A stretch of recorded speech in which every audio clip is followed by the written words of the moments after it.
नमस्कार दोस्तों। आज मैं संग्राम बैच के पार्ट 3 में जैन धर्म को जो है आज समाप्त करने वाला हूं। मैं यह वादा करता हूं कि आपके एग्जाम में यदि जब जैन जैन धर्म से संबंधित प्रश्न आ गया तो यह जो है छूटने का नाम नहीं लेगा, क्योंकि इसमें जितना भी प्रश्न बनेगा उस सभी के सभी जो प्रीवियस ईयर पूछा हुआ भी प्रश्न है, सभी प्रश्न आज की सेशन में मैं लेकर के आया हूं। तो वीडियो में लास्ट तक बने रहना है और इस बार जो है वर्दी फतेह कर लेना है। तो चलते हैं सबसे पहले जैन धर्म में चलते हैं। सबसे पहले यहाँ पे जैन धर्म के संस्थापक एवं प्रथम तीर्थकार ये हुए ऋषभदेव।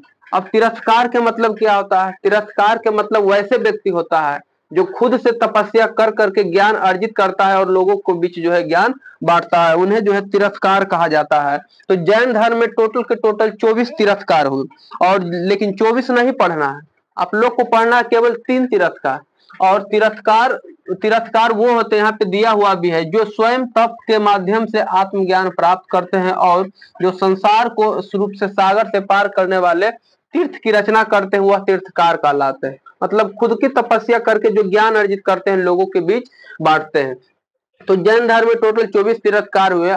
और आपको यह जानकर के हैरानी होगा कि तीर्थकार ऐसा नहीं कि जो ऋषभदेव बने उसके बाद उनकी जो है डेट हुआ और तुरंत फिर नया तीर्थकार स्थापना होगा। कई ऐसा भी समय था जिसमें 2-2 250-250 वर्ष बाद जो है कि तीर्थकार बने। जिससे बात की जाए 23वें तीर्थकार यहाँ पे पार्श्वनाथ है।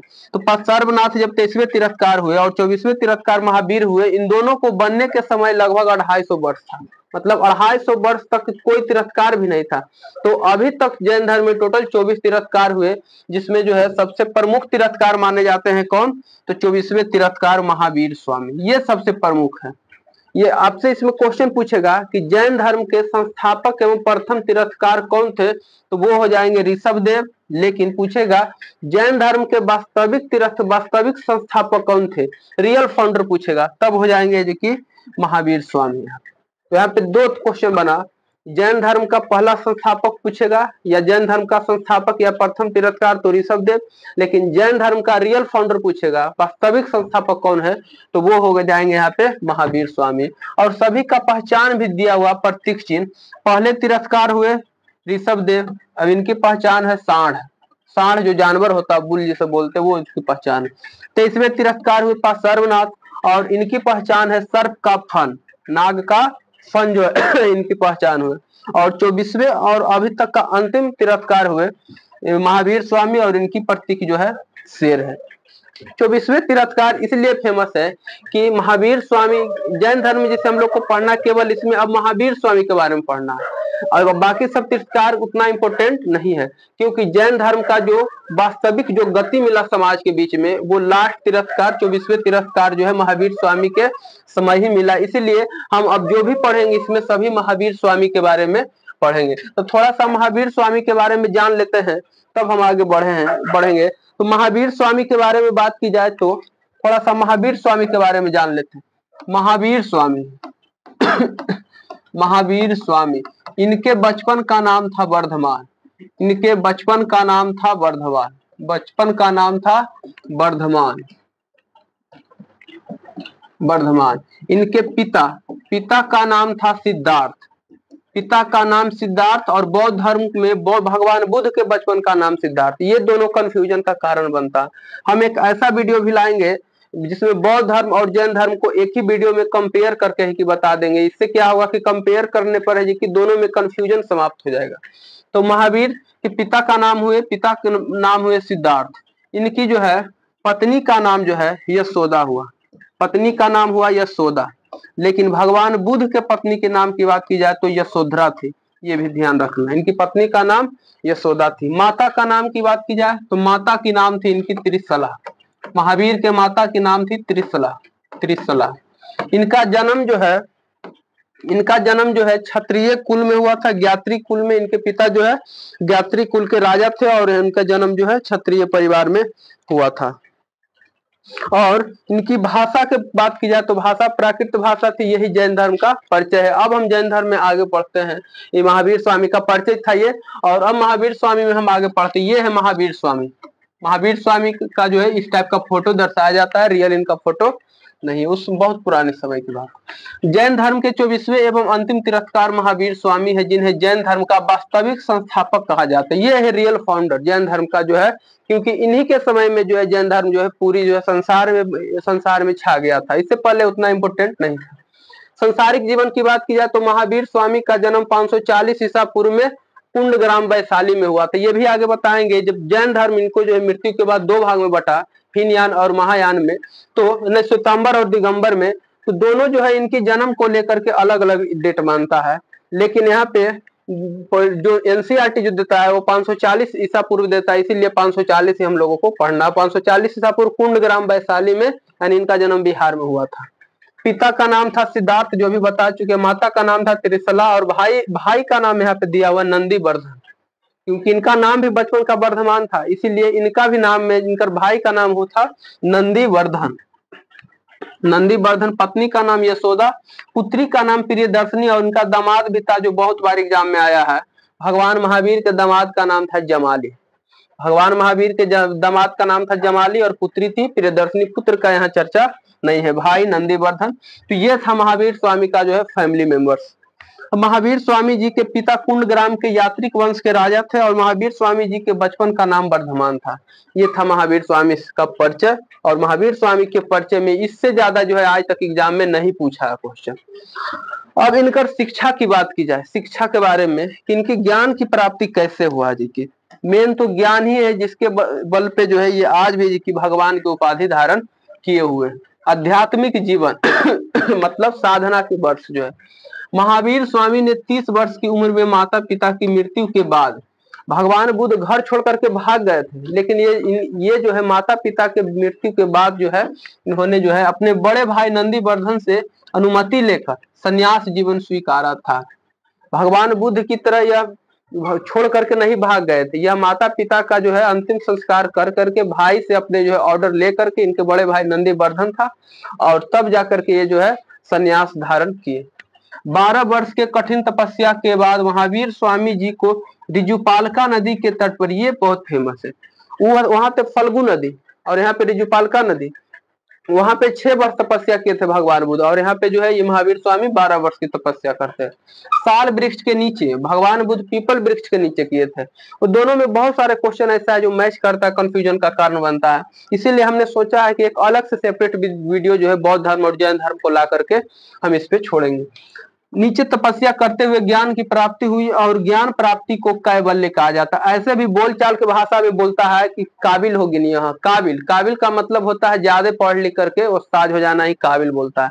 तो जैन धर्म जो है कैवल्य का मतलब जो है पूर्ण ज्ञान मानता है। संपूर्ण ज्ञान जिस व्यक्ति को हो जाता है उसे कैवल्य कहा जाता है। और इसी का अपडेटेड वर्जन है हम लोग के जो है बोलचाल की भाषा में काबिल। काबिल शब्द कहाँ से आया? तो कैवल्य से आया है। इसी समय से महावीर स्वामी अरहत निर्ग्रंथ, अरहत का मतलब होता है पूज्य हो गए, निर्ग्रंथ का मतलब बंधनहीन हो गए। अब उनके पास कोई मोह माया का बंधन नहीं था। जिन का मतलब विजेता कहलाए जी। इनको 3 उपाधि दिया गया इसी समय, जब काबिल हो गए पढ़े ज्ञान अर्जित करके, तो उन्हें पूज्य माना गया, संसार में पूजे जाने लगे। बंधनहीन माने गए कि उनके पास कोई बंधन नहीं, अब उनका कोई पारिवारिक मोह माया नहीं है। और जिन, जिन का अर्थ होता है विजेता, और उन्हें जो है विजेता कहा गया। अब आगे बात की जाए, महावीर स्वामी जी ने अपने उपदेश प्राकृत भाषा में दिए थे। उन्होंने अपना जो भाषा की बात की जाए, भगवान बुद्ध के समय पौली भाषा थी, और ये जो है प्राकृत भाषा में दिए थे। इन्होंने पहला उपदेश राजगीर में दिए थे, जबकि भगवान बुद्ध अपने पहला उपदेश सारनाथ में दिए थे, जिसे धर्म चक्र परिवर्तन भी कहा गया था। और अंतिम उपदेश पावापुरी में दिए थे। महावीर स्वामी का प्रथम भिक्षु था जो उनका खुद का दामाद जमाली ही थे। इनका प्रथम भिक्षु का नाम जमाली था, और जमाली कोई और नहीं, इनका खुद का जो है दामाद थे जी की। उनके पुत्री का नाम था प्रियदर्शनी। अब आगे बात की जाए, ज्ञान प्राप्ति के बाद महावीर स्वामी जी ने कुल 5 नियम बताया, जिसे पंचनायन धर्म कहा गया। 4 नियम तो पहले से दे चुके थे सर्वनाथ, और उसी में एक नियम खाली महावीर स्वामी जोड़ दिए, और वो कौन जोड़ दिए थे? ब्रह्मचर्य का नियम। बाकी 4 नियम जैन धर्म में पहले से था, और उसे चतुरायन को छोड़ करके अब पंचनायन बना दिए। मतलब पंचनायन धर्म कहा जाता है। पंचनायन धर्म किसने दिया? तो महावीर स्वामी दिए थे। क्या क्या ज्ञान दिए थे इन्होंने? जो है ज्ञान प्राप्ति के बाद जो है समाज में ज्ञान दिए कि हिंसा ना करना, मतलब खून खराबा जो है नहीं करना, ये बोले थे। ये कोई नई बात नहीं था, ये पहले से ही कि जैन धर्म में बोला गया था। सदा सत्य बोलो, मतलब झूठ नहीं बोलना, चोरी ना करो, चोरी नहीं करना, संपत्ति ना रखो, मतलब संपत्ति नहीं रखना, सीधा कहने का अर्थ हुआ कि लोभ नहीं रखना, और ब्रह्मचर्य जीवन का पालन करो, जितना हो सके जो है कि ब्रह्मचर्य जीवन का पालन करो। जैन धर्म में ईश्वर की मान्यता नहीं है, जैन धर्म में ईश्वर का कोई मान्यता नहीं बताया गया कि भगवान उगवान नाम के कोई चीज नहीं होता, जो भी होता है आत्मा होता, आत्मा की मान्यता है लेकिन भगवान की मान्यता नहीं है। इसीलिए महावीर स्वामी ने मूर्ति पूजा और कर्म कांड का विरोध किया। महावीर स्वामी मूर्ति पूजा, कर्म कांड, जो ये सब जितना भी हम लोग हिंदू धर्म में होता है, इसका विरोध किया कि ये बड़ी बात नहीं है।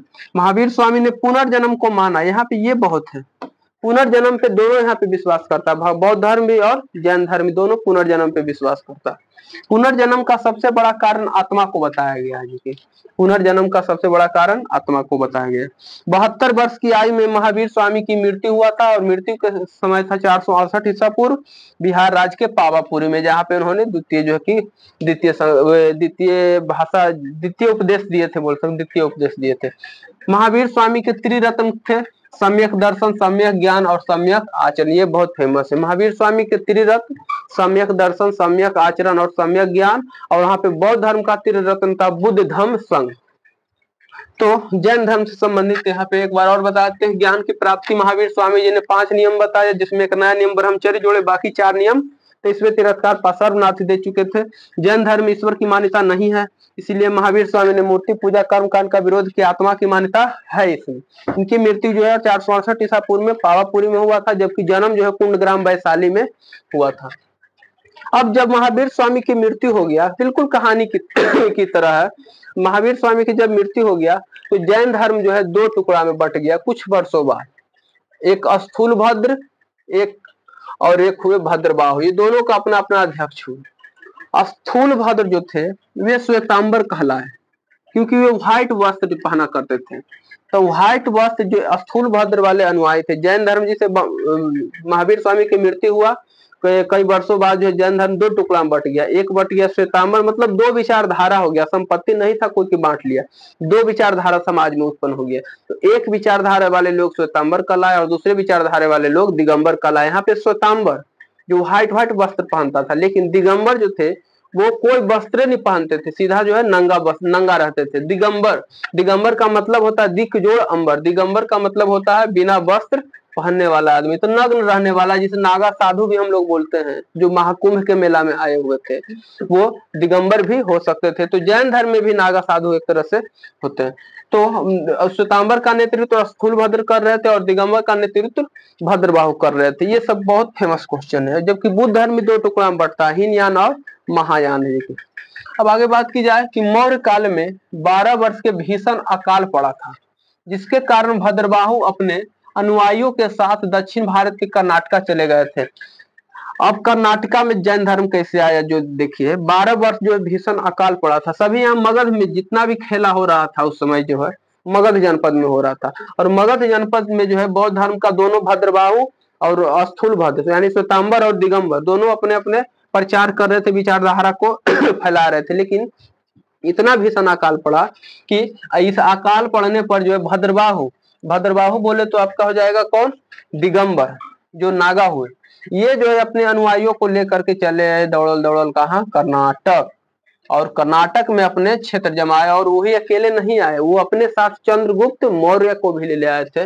वो अपने साथ जो है श्रवण बेलगोला में आए थे और अपने साथ जो है चंद्रगुप्त मौर्य को भी ले आए थे। और चंद्रगुप्त मौर्य जिन्होंने कर्नाटक के श्रवण बेलगोला नामक जगह में संलेखना विधि के द्वारा जो है अपना प्राण त्याग दिए। यहाँ पर से ये सिद्ध होता है कि चंद्रगुप्त मौर्य भी अपने मृत्यु के समय में कौन धर्म धारण कर लिए थे, तो वो जैन धर्म धारण कर लिए थे। और संलेखना विधि का मतलब हुआ भूखे प्यासे रह करके अपने प्राण को त्याग देना, अपने प्राण को ब्रह्म में मिला देना है कि उसे संलेखना विधि कहा जाता है। और जैन धर्म का यह जो है पवित्र मोक्ष प्राप्त करने का नियम है। तो यानी कि जब जैन कहानी यहाँ से यह निकलता है कि जैसे महावीर स्वामी की मृत्यु हुआ, जैन धर्म 2 टुकड़ा में बट गया, एक श्वेतांबर और एक दिगंबर। श्वेतांबर का है कि भद्रबाहु और दिगंबर का स्थूलभद्र। जब 12 साल भीषण अकाल पड़ा उत्तरी भारत में, तो जो स्थूलभद्र जो है अपने अनुयायियों को लेकर के दक्षिणी भारत में चले आए। और दक्षिणी भारत में चले आए तो वो अकेले नहीं आए, अपने साथ जो है मगध नरेश सम्राट चंद्रगुप्त मौर्य को भी लेकर के आए अंतिम समय में। और चंद्रगुप्त मौर्य ने जो कि संलेखना विधि द्वारा कर्नाटक के श्रवणबेलगोला में अपने प्राण त्याग दिए। यहाँ से यह निकलता। अब यहाँ बात की जाए कि जैन धर्म के प्रचार के लिए 2 जैन संगतियां हुई थी। प्रथम 300 ईसा पूर्व हुआ था पाटलिपुत्र में, और ये किए थे स्थूलभद्र। ये समय तो ठीक था देखिए, लेकिन द्वितीय जो है 6ठी शताब्दी में हुआ 512 ईसा पूर्व। 300 बीसी है और 512 ये है, यानी कि लगभग 800 साल बाद द्वितीय संगति हुआ जैन धर्म में। जैन धर्म में 800 साल बाद हुआ द्वितीय संगति, और ये हुआ था बल्लभी गुजरात में, और राजा थे क्षमा श्रवण। नहीं, राजा नहीं थे, जो जैन धर्म थे उनके जो मुख्य कार्यकर्ता हुए वो कौन थे? क्षमा श्रवण। जिससे स्थूलभद्र थे वैसी क्षमा श्रवण जो है द्वितीय संगति किए थे। उसके बाद अभी जैन धर्म का कोई संगति नहीं हुआ। जैन धर्म के कुछ प्रमुख राजा थे जो जैन धर्म स्वीकार कर लिए थे। ये क्वेश्चन बहुत पूछता है कि कौन कौन राजा, ऑप्शन में खास करके दे देता है, इनमें से कौन राजा जो है जैन धर्म को स्वीकार किया था या नहीं किया था। तो उदयन हो गया जिन्होंने पाटलिपुत्र शहर बसाया, बंद राजा हो गया, चंद्रगुप्त मौर्य हो गया। तो देख ही रहे चंद्रगुप्त मौर्य कर्नाटक में जाकर के मृत्यु भी प्राप्त किए संलेखना विधि से। कलिंग नरेश खारवेल, उड़ीसा वाले कलिंग नरेश खारवेल, और जिसे जो है सम्राट अशोक ने हराए थे जी। राष्ट्रकूट राजा, राष्ट्रकूट बोले तो गुजरात प्रांत का राजा। अमोघ वर्ष, चंडेल शासक, ये सब जो थे, चंडेल हो गए, अमोघ वर्ष हो गए, राष्ट्रकूट जो है ये नाम है और इसे रटने का चीज है जी। उदयन, नंदराज, चंद्रगुप्त मौर्य, कलिंग नरेश खारवेल, राष्ट्रकूट राजा, अमोघ वर्ष और चंदेल शासक, ये जो सभी जो है ऐसे राजा थे जिन्होंने जैन धर्म अपना लिए थे अंतिम। अब हम श्वेतांबर और दिगंबर में अंतर समझेंगे। केवल हिंदू धर्म नहीं ऐसा है जो कि कई टुकड़ा में बटा हुआ है। हिंदू धर्म तो बहुत टुकड़ा में बटा हुआ है, लेकिन हिंदू धर्म के अलावा भी बौद्ध धर्म जैसे हीनयान महायान में कि आपका जो क्रिश्चियन धर्म हो जाएगा वो कैथोलिक और पोप में बटा हुआ है।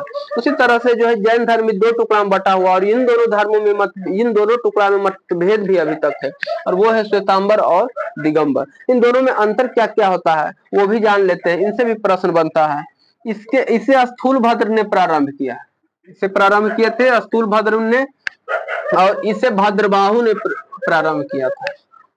यही था, दिगंबर वाले लोग था जो कर्नाटक चले गए थे, यानी ऐसे याद करना, भद्रबाहु ने भाग ले गया, मतलब भद्रबाहु भाग गया, उत्तरी भारत छोड़ करके कर्नाटक चला गया, याद रह जाएगा क्वेश्चन। ये सफेद वस्त्र पहनते थे और ये निर्वस्त्र रहते थे, ये कोई कपड़े नहीं पहनते थे, कोई कपड़ा नहीं, बिल्कुल नागा साधु की तरह रहते थे दिगंबर लोग, अभी भी रहते हैं। महिलाओं को मोक्ष मिल सकता है, ये श्वेतांबर बोला कि महिला को मोक्ष मिल सकता है, मतलब महिला भी यदि जब बढ़िया ढंग से रहेगी तो उसे भी मोक्ष मिल सकता है। लेकिन दिगंबर लोग बोले कि महिलाओं को मोक्ष नहीं मिल सकता है, कुछ भी महिला कर लेगी तो महिला अशुद्ध रहेगी, महिला को मोक्ष नहीं मिल सकता है। यहाँ पे दिगंबर जैन धर्म जो है थोड़ा सा यहाँ पे जो है गलत काम किया है, यह बोले महिलाओं को मोक्ष नहीं मिल सकता। इसके 19वें तिरस्कार मल्लीनाथ महिला थी, क्योंकि ये महिला प्रधान थी, श्वेतांबर धर्म जो है महिला प्रधान थी, और यही चलते ये महिलाओं पर बल दिया था, और अपने 19वें तिरस्कार बनाए थे मल्लीनाथ को, और इनका भी 19वें तिरस्कार बना था मल्लीनाथ, लेकिन ये मल्लीनाथ पुरुष था। यहाँ पर हमें समझ में नहीं आता है कि दोनों नाम यहाँ पे सेम क्यों रखा जी की, वो भी मल्लीनाथ रखे लेकिन महिला थे, और ये मल्लीनाथ रखे ये पुरुष था जी की, जबकि दोनों में मतभेद है। इसका मतलब दोनों अलग अलग कार्यकाल में जो है बनाया होगा तिरस्कार। इसके अनुसार महावीर स्वामी विवाहित थे, यहाँ पे महावीर स्वामी को लेकर के भी असमंजस में दोनों ने संसार के लोगों को डाल दिया। ये बोला श्वेतांबर बोला कि महावीर स्वामी शादीशुदा थे, और दिगंबर वाले बोला कि महावीर स्वामी विवाहित नहीं थे, शादीशुदा थे, तब उनकी पुत्री प्रियदर्शनी थी और उनका दामाद जमाली था। और ये यहाँ पे दिगंबर बोलता है कि हाँ महावीर स्वामी विवाहित नहीं था, तो महावीर स्वामी जो है महिला को मोक्ष नहीं मिल सकता है, और ये विवाहित जी की थे नहीं थे, ये 2 लाइन समझ में नहीं आता यहाँ पे जो है इन दोनों धर्मों में जो है अंतर है। अब आगे बात की जाए जैन साहित्य क्या है। जैन साहित्य जिससे हम लोग का ग्रंथ होता भगवत गीता, उसी तरीका से इसका जैन साहित्य है। तो जैन साहित्य किसी एक काल की रचना नहीं है, इसका संकलन भिन्न भिन्न कालों में हुआ। मतलब जैन साहित्य जो ग्रंथ है वह अभी तक जब से जैन धर्म प्रारंभ हुआ तब से लेकर के जो है 19वें तिरस्कार तक बोलिए तो वहां तक जो है जैन धर्म में जो जो चीज नया नया चीज आया है उसे सभी को सम्मिलित किया गया है। जो मुख्य मुख्य प्रश्न होता है जैन साहित्य आगम कहा जाता है। जैन साहित्य को आगम भाषा के नाम से जाना। आगम का अर्थ होता है सिद्धांत, जिसे अंग्रेजी में हम लोग थ्योरी बोलते हैं। जैन साहित्य का मतलब जैन द्वारा दिए गए सिद्धांत, जिसके द्वारा मनुष्य जीवन का जो संचालन होता है उसे हम लोग जैन धर्म का सिद्धांत कहते हैं। इससे प्रश्न पूछता है, यहाँ से पूछेगा जैन धर्म में कितना अंग था, तो उलझ जाइएगा कि जैन धर्म में कितना अंग है। तो जैन धर्म में जो है 12 अंग है। ये सब ऑब्जेक्टिव प्रश्न है, यही सब आ जाएगा क्वेश्चन। तो कहेगा कि नया नया ही जैन धर्म में कहाँ सर पढ़ाए थे। तो जैन धर्म में यही सब क्वेश्चन तो अब बचा है पूछने के लिए। अब ये थोड़ा पूछेगा कि जैन धर्म के संस्थापक कौन थे, बहुत कम चांस बनता है, अंदर से डाल देगा ये सब क्वेश्चन, तो बहुत लोग उलझ में पड़ जाएंगे। इसमें 12 अंग थे, 12 उपांग थे, 10 प्रकीर्णन थे, 6 छेद सूत्र थे और 4 मंगल सूत्र थे। 4 मंगल सूत्र, 6 छेद सूत्र, 10 प्रकीर्णन सूत्र, 12 उपांग और 12 अंग। ये जैन साहित्य का जो है सिद्धांत है, थ्योरी। जैसे हम लोग के जो है शास्त्र में भगवत गीता में श्लोक होता है कि पूरा इतना पुराण में कितना श्लोक है, वेद में इतना श्लोक है, ऋचा है। तो इसी जैन साहित्य जो किताब है उसमें 12 अंग है, 12 उपांग है, 10 प्रकीर्णन, 6 छेद सूत्र, 4 मंगल सूत्र है। अब लास्ट बात की जाए यहाँ पे मुख्य जैन मंदिर की बात की जाए कि जैन मंदिर जो है कहाँ कहाँ है। तो मौर्य काल में मथुरा जैन धर्म का प्रमुख केंद्र था। मौर्य काल में जो मथुरा थी, मथुरा नगरी, वो सबसे प्रमुख केंद्र था जैनियों के लिए। मथुरा कला का संबंध जैन धर्म से यहाँ तक अभी भी है कि मथुरा कला, मथुरा में जो बहुत सारे जैन धर्म का अवशेष बचा हुआ है। कर्नाटक के चामुंड शासकों ने श्रवणबेलगोला में विशाल बाहुबली मूर्ति गोमतेश्वर की मूर्ति का निर्माण करवाया था। कर्नाटक में चामुंड शासक मतलब कर्नाटक वाले जो जैन धर्म का भी मूर्ति है वो बहुत फेमस है। मध्य प्रदेश में चंदेल बनाया था खजुराहो में जैन मंदिर। ये तो बहुत बार एग्जाम में पूछा, खजुराहो में जैन मंदिर कौन बनवाया था? चंदेल शासकों ने निर्माण करवाया था। और एक मंदिर है राजस्थान के माउंट आबू में जिसे दिलवाड़ा के जैन मंदिर के नाम से जाना जाता। तो जैन धर्म का सबसे प्रमुख केंद्र था मथुरा। मथुरा के बाद आया आपका चामुंड शासकों ने श्रवणबेलगोला में बनाया था जिसे गोमतेश्वर की मूर्ति के नाम से जाना जाता, कई बार एग्जाम में आया हुआ भी है। फिर खजुराहो का जैन मंदिर जिसे बनवाया था मध्य प्रदेश के चंदेल शासकों ने, क्योंकि अभी पीछे पड़े थे कि यही सब शासक था जिन्होंने जैन धर्म अपनाया था। जब राजा होकर के जैन धर्म अपनाया तो उस धर्म के लिए स्वाभाविक सी बात बनता कि एक दो टेम्पल बनवाएगा, और वही जो है प्रमुख टेम्पल बनवाया। और राजस्थान के माउंट आबू में दिलवाड़ा के जैन मंदिर जो है बनवाया था। तो जैन धर्म से संबंधित आज हमने इतना ही प्रश्न कराया। फिर अगले पाठ में वैदिक सभ्यता या किसी अन्य टॉपिक को इस तरीका से लेकर के आऊंगा।